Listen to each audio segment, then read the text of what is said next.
ஹாய்ங்க.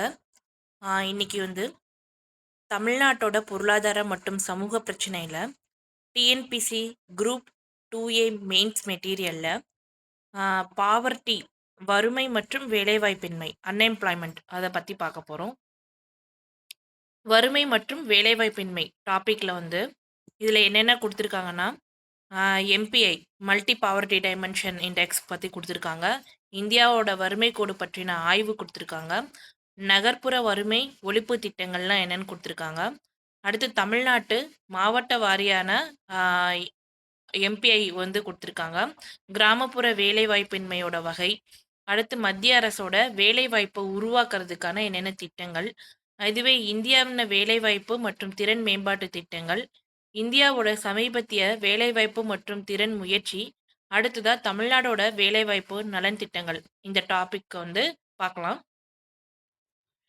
வறுமை அப்படிங்கிறத திருக்குறள்ல வறுமை பத்தி என்ன சொல்லியிருக்காங்கன்னா, இன்மையின் இன்னாது யானெனின் இன்மையின் இன்மையை இன்னாதது.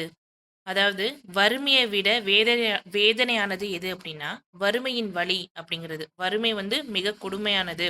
வறுமையை விட வேதனையானது என்னன்னா அந்த வறுமையோட வலி அப்படின்னு குறள் 1041 இதை பத்தி சொல்லியிருக்காங்க.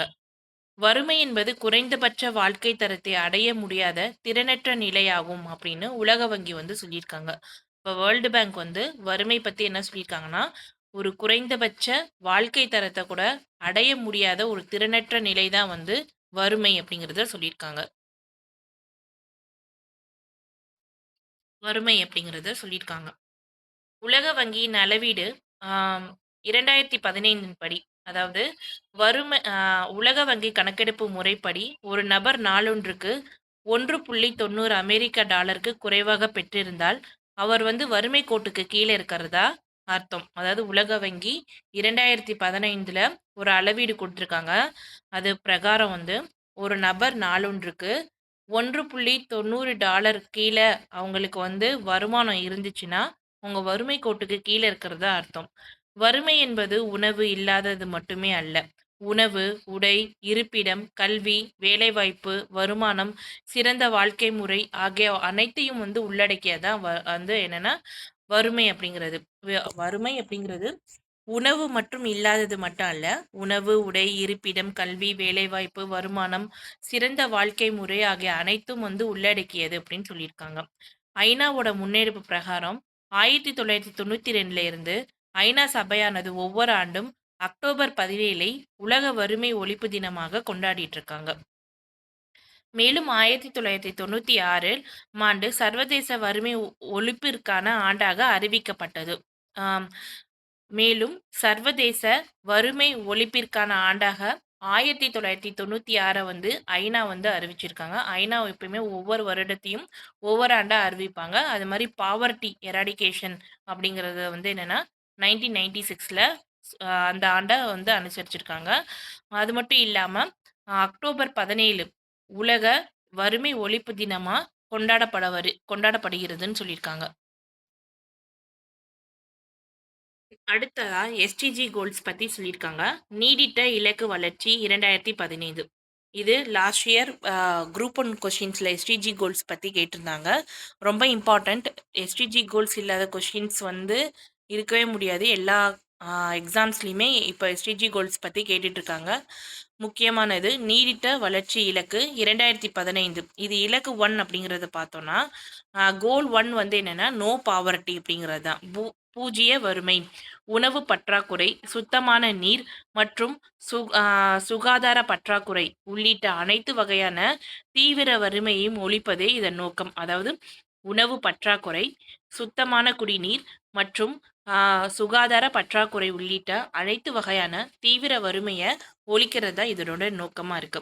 வறுமையை அளவிட 7 இலக்குகள் மற்றும் 13 குறியீடுகளை கொண்டிருக்காங்க. அதாவது வறுமையை அளவிடுறதுக்கு 7 இலக்குகள் மற்றும் 13 குறியீடுகளை கொண்டுள்ளதா சொல்லியிருக்காங்க. இந்த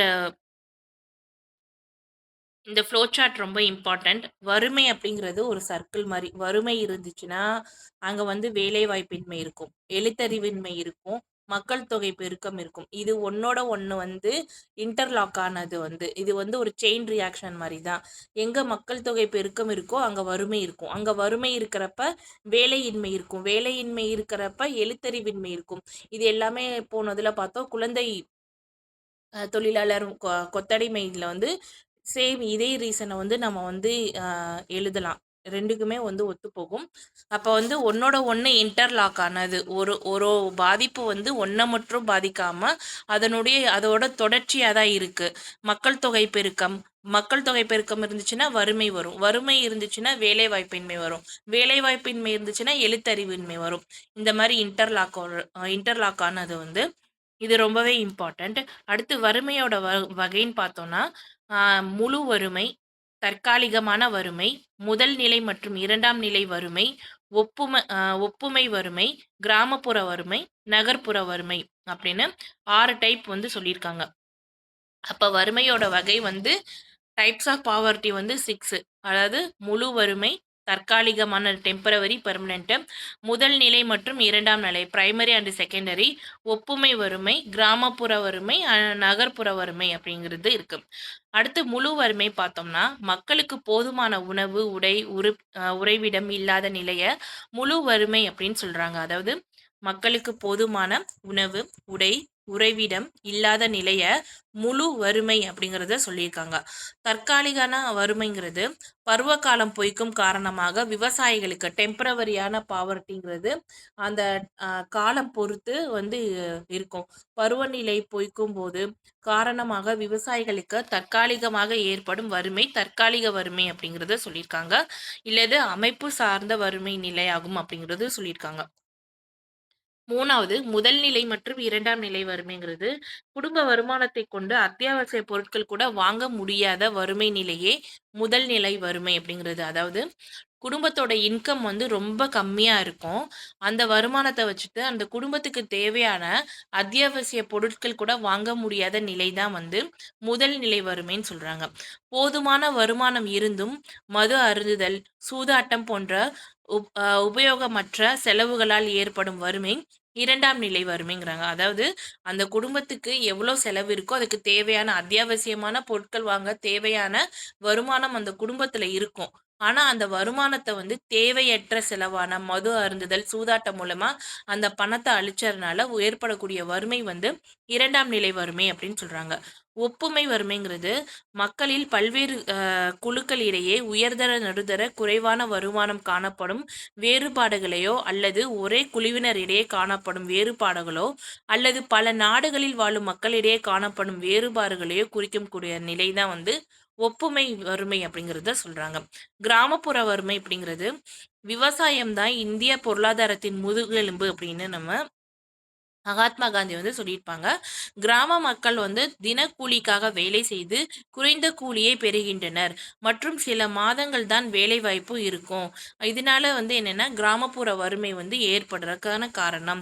இந்தியாவில் வந்து கிராமப்புற வறுமையே அதிக அளவில் இருக்கிறதா சொல்லியிருக்காங்க. நகர்ப்புற வறுமைன்னு பார்த்தா நகர்ப்புறத்தில் வாழும் மக்கள் நீண்ட நேரம் உழைத்தும் மிக குறைவான வருமானமே பெறுறாங்க. இதுதான் வந்து நகர்ப்புற வறுமை அப்படிங்கிறது. அடுத்து இந்தியாவின் வறுமைங்கிறத பார்த்தோம்னா, இந்தியால கிராமப்புற வறுமையை விட நகர்ப்புற வறுமை குறைவாக இருக்குன்னு சொல்லியிருக்காங்க. உலக வங்கி 2025 தரவின்படி, தீவிர வறுமை விகிதம் 11 ஆண்டுகள்ல 27.1% இருந்து 5.3% குறைஞ்சிருக்கு. இது ரொம்ப இம்பார்ட்டன்டான டேட்டா வந்து வேர்ல்டு பேங்க் வந்து லாஸ்ட் இயர்ல வந்து ஒரு டேட்டா ரிலீஸ் பண்ணியிருப்பாங்க. அதன் பிரகாரம் வந்து இந்தியாவில் வந்து வறுமை விகிதம் கடந்த 11 ஆண்டுகளில் பார்த்தா 27.1% இருந்து 5.3% குறைஞ்சிருக்கும். அப்போ வந்து பாவர்ட்டி வந்து எராடிகேட் ஆகிட்டே இருக்கு கண்டினியூவாக வந்து இந்தியாவில் அப்படிங்கிறத இது வெளிப்படுத்தும். உலக பரி பரி பல பரிமாண வறுமை குறியீடு மல்டி டைமென்ஷனல் பாவர்ட்டி இண்டெக்ஸ் பிரகாரம் 1997ல் மனிதவள மேம்பாட்டு குறியீட்டில் ஏழ்மை குறியீடு அறிமுகப்படுத்தப்பட்டுச்சு. 2010ஆம் ஆண்டு முதல் 10 பரிமாணங்களை கொண்டு யுஎன்டிபி மற்றும் ஆக்ஸ்போர்ட் பல்கலைக்கழகம் வந்து வெளியிடுறாங்க. அதாவது உலக பல பரிமாண வறுமை குறியீடு அப்படிங்கிறத பார்த்தோன்னா 1997ல் மனிதவள மேம்பாட்டு குறியீட்டில் ஏழ்மை குறியீடு அறிமுகப்படுத்தப்பட்டது. அது மட்டும் இல்லாம 2010ஆம் ஆண்டு முதல்ல 10 பரிமாணங்கள வந்து கொண்டு யுஎன்டிபியும் அடுத்து ஆக்ஸ்ஃபோர்ட் யூனிவர்சிட்டியும் வந்து வெளியிடுறாங்க. நெக்ஸ்ட்டு 2025ல் உலகளாவிய பல பரிமாண மல்டி டைமென்ஷனல் பாவர்ட்டி இண்டெக்ஸ் பார்த்தோம்னா, இந்த அறிக்கையின் தலைப்பு ஒன்றோடு ஒன்று ஏற்படும் சிரமங்கள், வறுமை மற்றும் காலநிலை அபாயங்கள் அப்படிங்கிற தலைப்பில் வந்து இதை வந்து வெளியிட்டிருக்காங்க. இதன் பிரகாரம் இதை வெளியிட்டது யாருன்னா யுஎன்டிபியும் ஓபிஹெச்ஐ அப்படிங்கிறத வெளியிட்டிருக்காங்க. இந்த மாதிரி கொஷின்ஸ் கேட்கலாம். அதாவது மல்டி டைமென்ஷனல் பாவர்ட்டி இண்டெக்ஸ் 2025 கொடுத்து கீழே 4 டேட்டா கொடுத்து இதில் வந்து எது கரெக்டு எது சரி அப்படிங்கிறத கேட்கலாம். அப்போ இதை வெளியிட்டிருக்கிறது யாருன்னா யுஎன்டிபியும் ஓபிஹெச்ஐ அப்படிங்கிறவங்க வெளியிட்டிருக்காங்க. இதை இந்தியாவோட செயல்திறன் கொடுத்துருக்காங்க. இதில் வந்து என்னென்னா ரொம்ப இம்பார்ட்டண்டான டேட்டா. கடந்த வந்து ஒரு 15 ஆண்டுகளில் வறுமை விகிதம் பார்த்தோம்னா 55.1% இருந்தது, 16.4% குறைஞ்சிருக்கு. ஏற்கனவே பார்த்தோம் நம்ம. உலக வங்கி வந்து 2025ல் ஒரு தரவை வந்து வெளியிட்டிருப்பாங்க, டேட்டா ரிலீஸ் பண்ணியிருப்பாங்க. அது பிரகாரம் இந்தியாவில் பார்த்தோம்னா கடந்த 11 ஆண்டுகளில் 27.1ல் இருந்து 5.3 குறைஞ்சிருக்கு. அப்போ வந்து இந்த டேட்டா வந்து உலக வங்கி வெளியிட்டிருக்காங்க. இதுவே வந்து மல்டி டைமென்ஷன் பாவர்ட்டி இண்டெக்ஸ் பிரகாரம் பார்த்தோம்னா 55.1% இருந்த பாவர்ட்டியோட நிலை வந்து விகிதம் வந்து 16.4% குறைஞ்சிருக்கு கடந்த 15 ஆண்டுகளில். சுமார் 15 ஆண்டுகளில் 414 மில்லியன் மக்கள் வந்து வறுமையிலிருந்து மீட்டிருக்காங்க. இந்தியாவுடைய எம்பிஐ மல்டி டைமென்ஷனோட மதிப்பு எவ்வளோன்னு பார்த்தா 0.069 அப்படிங்கிறது. தனிநபர் எண்ணிக்கை விகிதம் 16.4% இருக்குது. அப்போ ரொம்ப இம்பார்ட்டண்டான பாயிண்ட்டு. 2025 உலகளாவிய பல பரிமாண வறுமை குறியீடுன்னு பார்த்தோன்னா இந்த அறிக்கை வந்து தலைப்புன்னு பார்த்தா ஒன்றோடு ஒன்று ஏற்படும் சிரமங்கள் மற்றும் வறுமை மற்றும் காலநிலை அபாயங்கள் அப்படிங்கிற தலைப்பின் கீழே இதை வெளியிட்டிருக்காங்க. இதை வெளியிட்டது யாருன்னா யுஎன்டிபியும் ஓபிஹெச்ஐயும் வெளியிட்டிருக்காங்க. இதில் இந்தியாவோட செயல்திறன் பற்றி சில டேட்டாஸ் கொடுத்துருக்காங்க. இதை பார்த்தோன்னா வறுமை விகிதம் வந்து 55.1% இருந்து 14.4% குறைஞ்சிருக்கு. சுமார் 15 ஆண்டுகளில் வந்து 414 மில்லியன் மக்கள் வந்து வறுமையிலிருந்து மீட்டெடுக்கிறதா சொல்லியிருக்காங்க. இதை வெளியிட்டது யுஎன்டிபி மற்றும் ஓபிஹெச்ஐ. இதுவே உலக வங்கி வந்து என்ன சொல்லியிருப்பாங்கன்னா 27.1% இருந்து 5.3% குறைஞ்சிருக்குன்னு சொல்லியிருப்பாங்க. இந்தியாவின் எம்பிஐ மல்டி டைமென்ஷன் பாவர்ட்டியோட மதிப்பு எவ்வளோன்னு கேட்டால் 0.069 அப்படிங்கிறது. தனிநபர் எண்ணிக்கை விகிதம் அப்படின்னு பார்த்தா 16.4%. மாநில சிறப்பம்சங்கள் பார்த்தா கேரளா இந்தியாவின் முதல் தீவிர வறுமை இல்லாத மாநிலமாக அறிவிச்சிருப்பாங்க. ரொம்ப இம்பார்ட்டண்டான டேட்டா. இந்தியாவில் முதல் தீவிர வறுமை இல்லாத மாநிலமாக அறிவிக்கப்பட்ட மாநிலம் எதுன்னு கேட்டால் கேரளா. இதை வந்து நவம்பர் 1, 2025ல் அறிவிச்சிருப்பாங்க. ஏழ்மையான மாநிலம்னு பார்த்தோம்னா பீகார், அதை தொடர்ந்து ஜார்க்கண்ட் மற்றும் மேகாலயா வந்து இருக்குது. உத்தரப்பிரதேசம் பார்த்தா மிகப்பெரிய முன்னேற்றம். அதாவது கடந்த 5 ஆண்டுகளில் 3.43 மக்கள் வந்து வறுமையில இருந்து மீட்டிருக்காங்க. அப்போ நம்ம வறுமை பற்றி பார்த்துட்டு இருக்கிறப்ப இது எந்தெந்த மாநிலங்களில் அது சிறப்பாக செயல்பட்டு இருக்கு, எந்தெந்த மாநிலம் பின்தங்கி இருக்குங்கிறத பார்த்தோம். இந்தியாவோட முதல் தீவிர வறுமை இல்லாத மாநிலம் கேட்டால் கேரளா, நவம்பர் 1, 2025. இதுவே வந்து ஏழ்மையான மாநிலம் கேட்டால் பீகார் இருக்காங்க. பீகாரை தொடர்ந்து ஜார்க்கண்ட் மற்றும் மேகாலயா வந்து இருக்காங்க. இதுவே வந்து வறுமையில இருந்து அதிகமான மக்கள் மீண்டு வந்திருக்காங்க அப்படின்னா அது உத்தரப்பிரதேஷ் மாநிலம் வந்து கடந்த 5 ஆண்டுகளில் வந்து 3.43 கோடி மக்கள் வந்து வறுமையில இருந்து மீண்டு வந்திருக்கிறதா சொல்லியிருக்காங்க. வறுமை கோடு அப்படிங்கிறதுனா என்ன? வறுமை கோடு என்பது வறுமையை வரையறுக்க பயன்படுத்தப்படும் ஒரு அளவுகோல். இதுதான் வறுமை அப்படிங்கிற ஒரு வரையறுக்கக்கூடிய ஒரு அளவுகோல் தான் வந்து வறுமை கோடு அப்படிங்கிறாங்க.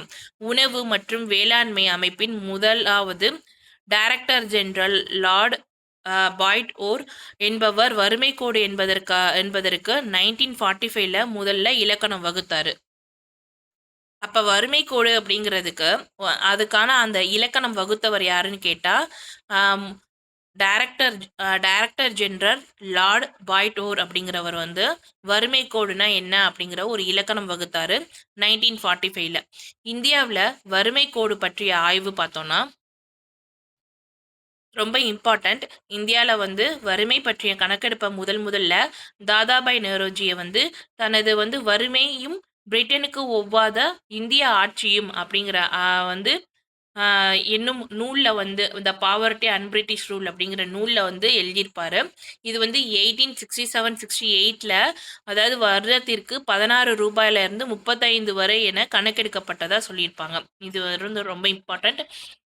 வந்து எவ்வளோன்னா 16 ரூபாய் முதல் 35 வரை என கணக்கெடுக்கப்பட்டிருக்கும். 1962 இந்திய திட்ட குழுவானது கிராமம் மற்றும் நகர்ப்புற வறுமை கோடானது வருடத்திற்கு 20 மற்றும் ரூபாய் 25 என கணக்கிடப்பட்டுச்சு. அதாவது 1962 இந்திய திட்டக்குழுவானது கிராமம் மற்றும் நகர்ப்புற வறுமை கோடானது வருடத்திற்கு ரூபாய் 20 மற்றும் 25 என கணக்கிடப்பட்டுள்ளது. மேலும் சுகாதார மற்றும் கல்விக்கான செலவினங்களை அரசு வழங்க வேண்டும்.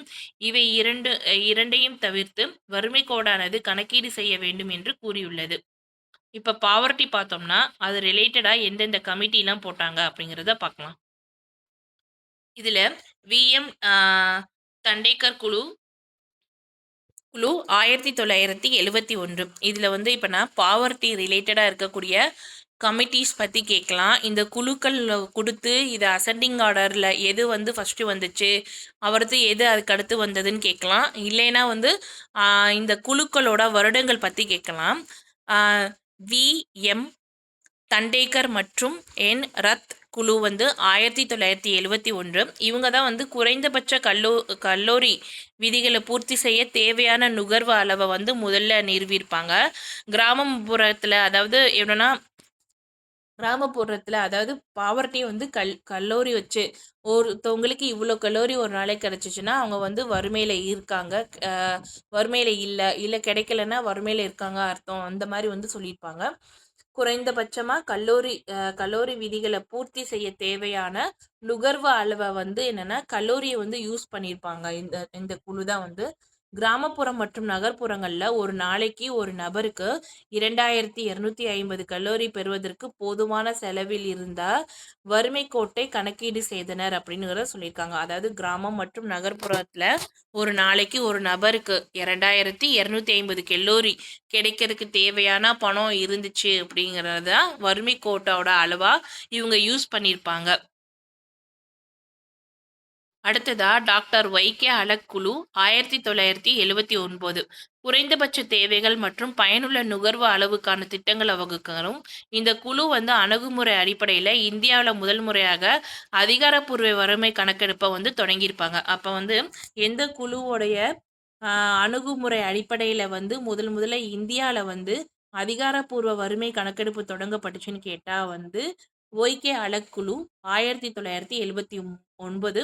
இதுக்கு முன்னாடி பார்த்தது 1971, இது 1979 வந்து. இவங்க என்னன்னா கிராமப்புறத்தில் 2400 கலோரியும் நகர்ப்புறத்தில் வந்து என்னன்னா அர்பன் ஏரியாவில் 2100 கலோரி அப்படிங்கிறத சொல்லியிருப்பாங்க. அப்போ ரூரல் ஏரியாவில் 2400 கலோரி, அர்பன் புறத்தில் அர்பனில் வந்து 2100 கலோரி அப்படிங்கிறத சொல்லியிருக்காங்க.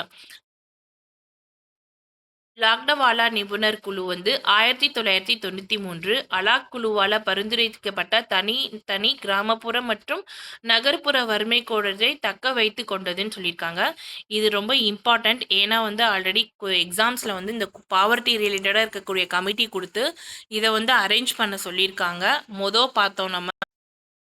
பார்த்தோம் விஎம் தண்டேக்கர் மற்றும் என் ரத் குழு வந்து 1971லையும், டாக்டர் ஒய்கே அலாக் குழு வந்து 1979லையும், லக்டவாலா நிபுணர் குழு 1993லையும், டெண்டுல்கர் குழு வந்து 2009லையும், அடுத்து வந்து ரங்கராஜன் குழு 2014லையும் 5வது திட்டம் அப்படிங்கிறத கொண்டு வந்திருப்பாங்க. இந்த 5 குழு கேட்டு அசெண்டிங் ஆர்டரில் கொடுத்துருக்காங்க. ஆல்ரெடி ரொம்ப இம்பார்ட்டண்ட் வந்து. இப்போ நம்ம அடுத்து டெண்டுல்கர் குழு பற்றி பார்க்கலாம். 4வதா டெண்டுல்கர் குழு பார்த்தா 2009ல கொண்டு வரப்பட்டுச்சு. இவங்க என்னன்னா, வறுமை கணக்கீட்ல பயன்படுத்தப்பட்ட கலோரி விதிகள்ல இருந்து விலகி, அதுக்கு பதிலாக ஊட்டச்சத்து விளைவுகள இலக்கா கொள்ளுமாறு பரிந்துரைச்சிருப்பாங்க. அதாவது இதுக்கு முன்னாடிலாம் நம்ம பார்த்தோம். 2 குழு பார்த்தோம். எதுனா வந்து ஆ வி.எம். தண்டேக்கர் வந்து ரத் குழு வந்து பார்த்தோம். இவங்க வந்து என்னன்னா கலோரி வச்சிருப்பாங்க. கிராமமா இருந்தாலும் சரி, நகரமா இருந்தாலும் சரி, ஒரு நபருக்கு 2250 கலோரி ஒரு நாளைக்கு கிடைக்கணும் அப்படிங்கிறத வந்து வ வறுமை கோடு இதா வச்சிருப்பாங்க. இதுவே வந்து அலக்குழு வந்து என்னன்னா, கிராமப்புறத்துல வந்து 2400ம் வந்து என்னன்னா நகர்ப்புறத்துல வந்து 2100 கலோரி அப்படிங்கிறத வச்சிருப்பாங்க. இத அப்படியே ஃபாலோ பண்ணியிருப்பாங்க. லக்டவாலா நிபுணர் குழு வந்து 1993ல வந்து. அடுத்து டெண்டுல்கர் குழு பார்த்தோம்னா 2009ல இவங்க வந்து வறுமை கணக்கீட வந்து கலோரியா இல்லாம பணமா வந்து சொல்லியிருப்பாங்க அதாவது கலோரிக்கு பதிலாக ஊட்டச்சத்து விளைவுகளை இலக்கா கொள்ளுமாறு பரிந்துரை பண்ணியிருப்பாங்க. அது மாதிரி கிராமப்புறத்துல ஒரு நாளைக்கு ரூ. 27யும் நகர்ப்புறத்துல ஒரு நாளைக்கு ரூ. 33 அப்படிங்கிறத சொல்லியிருப்பாங்க டெண்டுல்கர் குழு 2009ல. அப்ப 2009 பிரகாரம் கிராமப்புறத்துல ஒரு நாளைக்கு ரூ. 27யும் நகர்ப்புறத்துல ஒரு நாளைக்கு ரூ. 33 சொல்லியிருப்பாங்க. ரங்கராஜன் கமிட்டி இப்படின்னு பார்த்தோம்னா 2014ல கொண்டு வரப்பட்டது. இந்த குழுவானது 2012ல அமைக்கப்பட்டிருக்கும். இந்த குழு 2011, 12ல் விலையில் தினசரி தனிநபர் செலவுக்கு ரூபாய் 32 மற்றும் ரூபாய் 26ல் இருந்து கிராமப்புறம் மற்றும் நகர்ப்புறங்களுக்கு 47 மற்றும் 32ஆக உயர்த்தியது அப்படிங்கிறத சொல்லியிருக்காங்க. அதாவது கிராமங்கள்ல ரூபாய் 47 மற்றும் நகரங்கள்ல வந்து 32ஆக உயர்ந்தது அப்படிங்கிறத சொல்லியிருப்பாங்க. அடுத்து 5வது திட்டம் பார்த்தோம்னா 1974ல இருந்து 78 வரைக்கும் ஆம், அதாவது 5 இயர் பிளான் 5th இயர் பிளான்ல வந்து என்னன்னா வேலைவாய்ப்பு, வறுமை ஒழிப்பு மற்றும் சமூக நீதிக்கு முக்கியத்துவம் வந்து கொடுத்துருப்பாங்க. 1974ல இருந்து 78 வரைக்கும் 5வது ஐந்தாண்டு திட்டம் அப்படிங்கிறது. அடுத்து 7வது ஏழாண்டு திட்டத்திலையும் வந்து 1985ல இருந்து 1990 இது சமூக நீதி, நவீன தொழில்நுட்பத்தை பயன்படுத்துதல், விவசாய மேம்பாடு, வறுமை ஒழிக்கிறது, உற்பத்தி திறனை அதிகரிக்கிறது போன்றவற்றத்துல கவனம் செலுத்தியிருப்பாங்க. அப்ப கொஸ்டின்ஸ் இப்படி கூட கேட்கலாம். பாவர்ட்டி ரிலேட்டடாக இருக்கக்கூடிய 5 இயர் பிளான் எதுன்னு கேட்டால் 5வது ஐந்தாண்டு திட்டம், 7வது வந்து ஐந்தாண்டு திட்டம் அப்படிங்கிறது. இதனுடைய இயர்னா 1974ல இருந்து 78 வரைக்கும் 5வது ஐந்தாண்டு திட்டம். இதுவே 1985ல இருந்து 90 வரைக்கும் 7வது ஏழாண்டு திட்டம். வறுமையின் கண்ணோட்டத்தில் குறிப்பிடத்தக்க குறையுடன் ஏழைகளின் வாழ்க்கை தரத்தை மேம்படுத்துவதை பற்றி பரிந்துரைத்திருப்பாங்க. இந்தியாவில் வறுமையின் புள்ளி விவரங்கள்னு பார்த்தோம்னா தேசிய குடும்ப நல சுகாதாரம் கணக்கெடுப்பு 5ன் பிரகாரம் வந்து பல பரிமாண வறுமை 24.85% இருந்து 14.96 ஆகவும் குறைந்திருக்குன்னு சொல்லியிருக்காங்க. சுமார் வந்து 135 மில்லியன் மக்கள் வந்து வறுமையில இருந்து மீட்டெடுத்து இருக்கிறதா சொல்லியிருக்காங்க. அதாவது கடந்த 5 ஆண்டுகள்ல வந்து மல்டி டைமென்ஷன் பாவர்ட்டி இண்டெக்ஸ் பிரகாரம் வறுமையில் 24.85% இருந்து 14.96% குறைஞ்சிருக்குன்னு சொல்லியிருக்காங்க. பல பரிமாண வறுமை குறியீடு பிரகாரம் 29.17ல இருந்து 11.28ஆக குறைந்திருக்கிறது. அதாவது சுமார் 17.89% வந்து புள்ளிகள் குறைஞ்சிருக்கு. அதே மாதிரி கிராமப்புற வறுமை வந்து 25.7லிருந்து 7.2ஆகவும் நகர்ப்புற வறுமை வந்து 13.7ல இருந்து 4.6ஆகவும் குறைஞ்சிருக்கு. இது ரொம்ப இம்பார்ட்டண்டான டேட்டா. இந்தியாவுடைய வறுமை புள்ளி விவரங்கள்னு பார்த்தோம்னா தேசிய குடும்ப நல சுகாதார கணக்கெடுப்பு 5ன் பிரகாரம் பல பரிமாண வறுமை வந்து 24.85% இருந்து 14.96ஆகவும் சுமார் 135 மில்லியன் மக்கள் வறுமையிலிருந்து மீட்டெடுக்கப்பட்டிருக்காங்க. பல பரிமாண வறுமை குறியீடுன்னு பார்த்தோம்னா 29.17% இருந்து 11.28% குறைஞ்சிருக்கு. அதாவது 17.89% புள்ளிகள் வந்து குறைஞ்சிருக்கு. கிராமப்புற வறுமை வந்து 25.7ல இருந்து 7.2 ஆகவும், நகர்ப்புறத்துல வந்து 13.7% 4.6% குறைஞ்சிருக்கு. வறுமைக்கான காரணம் பார்த்தா கலாச்சார வறுமை. தலைமுறை தலைமுறையாக வறுமை மீதான கடந்து வரும் ஒரு சிறப்பு கலாச்சாரம் அப்படிங்கிறத ஆஸ்கர் லூயிஸ் வந்து சொல்லியிருக்காங்க. ஏழை மக்கள் வாழும் முறை வேறுபாடு இருக்கிறது. அதாவது அவர்களது கலாச்சாரம் வேறுபட்டு இருக்கிறது. இந்த வேறுபாடை அகல வேண்டுமெனில் பொருளாதார மாற்றங்களோடு ஏழை மக்களின் நம்பிக்கைகள், வாழும் முறை ஆகியவற்றிலும் மாற்றம் வந்து வரணும்னு சொல்லியிருப்பாங்க. சமூக கட்டமைப்பு, நேர்மையற்ற மற்றும் தவறான சமூக சூழல்கள், பொருளாதாரம், குறைவான கல்வி வளர்ச்சி, குறைவான வேலைவாய்ப்பு, குறைவான ஊதியம், கடினமான வேலை, நீண்ட நாட்கள் வேலைவாய்ப்பு இல்லாமல் இருப்பது போன்ற சமூக கட்டமைப்பு ஏற்படுத்தும் தனிநபர்கள் மற்றும் குழுக்களே வறுமைக்கு காரணமா இருக்கு சொல்லுது. அதே மாதிரி மிக வேகமா வளரக்கூடிய மக்கள் தொகை பெருக்கம். நம்ம ஆல்ரெடி பார்த்தோம். பாவர்ட்டி, மக்கள் தொகை பெருக்கம், வேலைவாய்ப்பு இன்மை, கல்வி அறிவின்மை, இது எல்லாமே வந்து ஒன்னோட ஒன்று இன்டர்லாக் ஆனது. அடுத்து வீட்டு வசதி இல்லாமை, இது எல்லாமே சொல்றாங்க. வறுமைக்கான தீர்வுன்னு பார்த்தா வறுமை ஒழிப்பு திட்டங்கள் மாவட்ட வாரியாகவும் கிராமங்கள் தோறும் சிறந்த செயல்முறையில செயல்படுத்தணும். எழுத்தறிவை அதிகம் பண்ணணும். வேளாண்மையை வந்து நவீனப்படுத்தணும். அது மட்டும் இல்லாம உற்பத்தி திறனை அதிகரிக்கணும். இளைஞர்களுக்கு திறன் மேம்பாட்டு பயிற்சியை அளிக்கணும். சுய வேலைவாய்ப்பு திட்டங்களை அறிமுகப்படுத்தணும். கிராமப்புற வறுமைன்னு பார்த்தோம்னா, கிராமப்புற வறுமை என்பது கிராமப்புறங்களில் உள்ள வறுமையை குறிக்கிறது ஆகும். இந்தியால வறுமை என்பது ஒரு தனிநபர் குறைந்தபட்சம் வாழ்வதற்கு தேவையானவற்றை வழங்குவதற்கு போதுமான வருமானத்தை ஈட்ட தவறும் சூழ்நிலை வரையறுக்கப்பட்டுள்ளது. வறுமை கோடு என்பது வருமானம் மற்றும் நுகர்வு நிலை அடிப்படையாக கொண்ட ஒரு கருதுகோள் ஆகும். இது மக்களை பின்வருமாறு பிரிக்கிறது. வறுமை கோட்டுக்கு கீழே இருக்கிறவங்க வறுமை கோட்டுக்கு, அதாவது above poverty line, below poverty line அப்படிங்கிறத பிரிச்சிருக்கு. ஊட்டச்சத்து உள்கொள்ளுதல் அடிப்படையில் கிராமப்புறத்தில் ஒரு நாளைக்கு 2400 கலோரிகள் குறைந்த பட்சம் உட்கொள்ளும் நபர்கள் கிராமப்புறத்தில் வறுமை கீழே இருக்கிறதா கணக்கிடப்படுறது.